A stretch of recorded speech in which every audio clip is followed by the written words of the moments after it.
Agora, a voz do pastor, com Dom Luiz Fernando Lisboa. Louvado seja nosso Senhor Jesus Cristo, para sempre seja louvado. Queridos irmãos e irmãs, hoje, dia 1º de setembro, início do mês da Bíblia, celebra-se também o 9º Dia Mundial de Oração pelo Cuidado da Criação.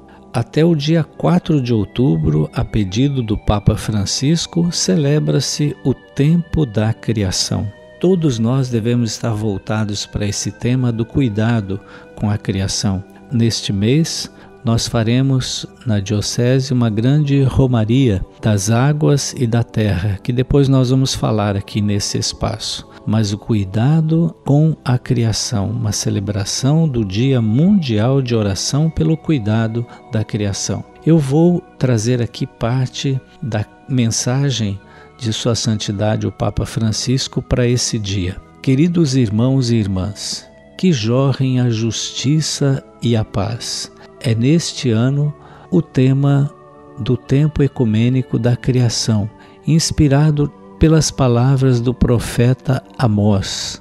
Jorre a equidade como uma fonte e a justiça como torrente que não seca. Amós 5:24. Esta expressiva imagem de Amós diz-nos aquilo que Deus deseja. Deus quer que reine a justiça, que é essencial para a nossa vida de filhos e filhas, criados à imagem de Deus, como é a água para a nossa sobrevivência física. Esta justiça não se deve esconder demasiado em profundidade, nem desaparecer como a água que evapora antes de poder sustentar-nos, mas deve surgir onde houver necessidade. Deus quer que cada um procure ser justo em todas as situações e sempre se esforce por viver segundo as suas leis, permitindo à vida florescer plenamente. Quando buscamos antes de tudo o reino dos céus, mantendo uma justa relação para com Deus, a humanidade e a natureza, então a justiça e a paz poderão jorrar como torrente inexaurível de água pura, vivificando a humanidade e todas as criaturas. Neste tempo da criação, detenhamo-nos a sondar estes batimentos do coração, o nosso, o das nossas mães e das nossas avós, o pulsar do coração da criação e do coração de Deus. Hoje não estão harmonizados, não batem em uníssono pela justiça e a paz. A muitos é impedido bater neste rio caudaloso. Ouçamos, pois, o apelo a permanecer ao lado das vítimas da injustiça ambiental e da injustiça climática, pondo fim a esta guerra insensata contra a criação. Vemos os efeitos desta guerra em muitos rios que estão a secar. Os desertos exteriores multiplicam-se no mundo, porque os desertos interiores tornaram-se tão amplos, afirmou certa vez o Papa Bento XVI. O consumismo voraz, alimentado por corações egoístas, está a transformar o ciclo da água do planeta. O uso desenfreado de combustíveis fósseis e a destruição das florestas estão a criar uma subida das temperaturas e a provocar secas graves. Terríveis carências hídricas estão a afligir cada vez mais as nossas casas, desde as pequenas comunidades rurais até as grandes cidades. Além disso, indústrias predatórias estão a esgotar e poluir as nossas fontes de água potável, com atividades extremas, como o fraturamento hidráulico para a extração de petróleo e gás, os megaprojetos de extração descontrolada e a engorda acelerada de animais. Apropriam-se da irmã água como lhe chama São Francisco, transformando-a em mercadoria sujeita às leis do mercado, diz o Papa. Como podemos contribuir para o rio caudaloso da justiça e da paz neste tempo da criação? Que podemos nós, sobretudo como igrejas cristãs, fazer para sanar a nossa casa comum, para que volte a pulular de vida? Devemos decidir-nos a transformar os nossos corações, os nossos estilos de vida e as políticas públicas que regem a nossa sociedade. Em primeiro lugar, contribuamos para este rio caudaloso, transformando os nossos corações. Isso é essencial se se quer começar qualquer outra transformação.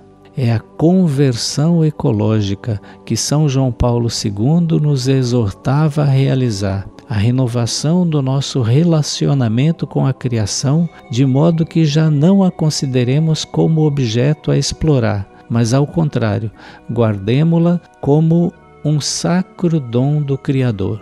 Depois, conscientizemo-nos de que uma abordagem global requer que se pratique o respeito ecológico nas 4 vertentes: para com Deus, para com os nossos semelhantes de hoje e de amanhã, para com toda a natureza e para com nós próprios. Então vejam, é importante que nós nos voltemos para essa bela mensagem do Papa Francisco, que eu termino com o último trecho da carta.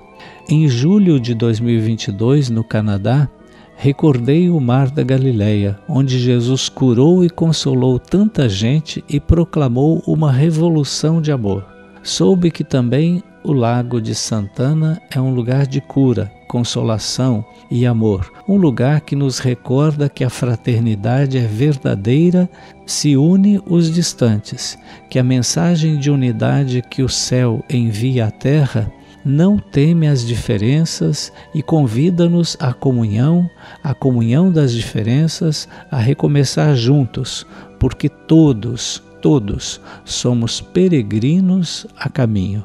Neste tempo da criação, como seguidores de Cristo, no nosso caminho sinodal comum, vivamos, trabalhemos e rezemos para que a nossa casa comum seja novamente repleta de vida, que o Espírito Santo continue a pairar sobre as águas e nos guie para renovar a face da terra. Assim termina a mensagem do Papa Francisco para este dia 1º de setembro, Dia Mundial de Oração pelo Cuidado da Criação, onde ele toca nesse elemento fundamental que é a água. Neste ano, nós fizemos vários gestos na nossa diocese em relação à água. Nos encontros das comunidades, nos regionais, nós abençoamos a água e todos puderam levar para a sua comunidade a água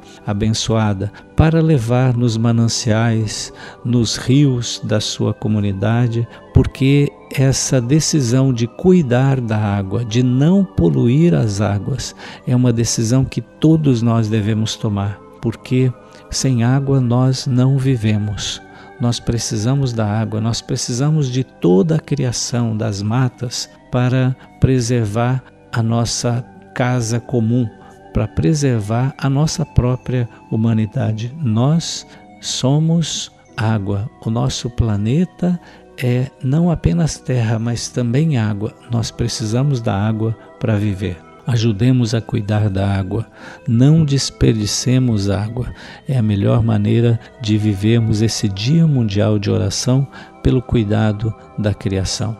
O Senhor esteja convosco, Ele está no meio de nós. Por intercessão de São Francisco, que amou tanto a natureza, abençoe-vos o Deus Todo-Poderoso, o Pai e o Filho e o Espírito Santo. Amém. A Voz do Pastor, com Dom Luiz Fernando Lisboa.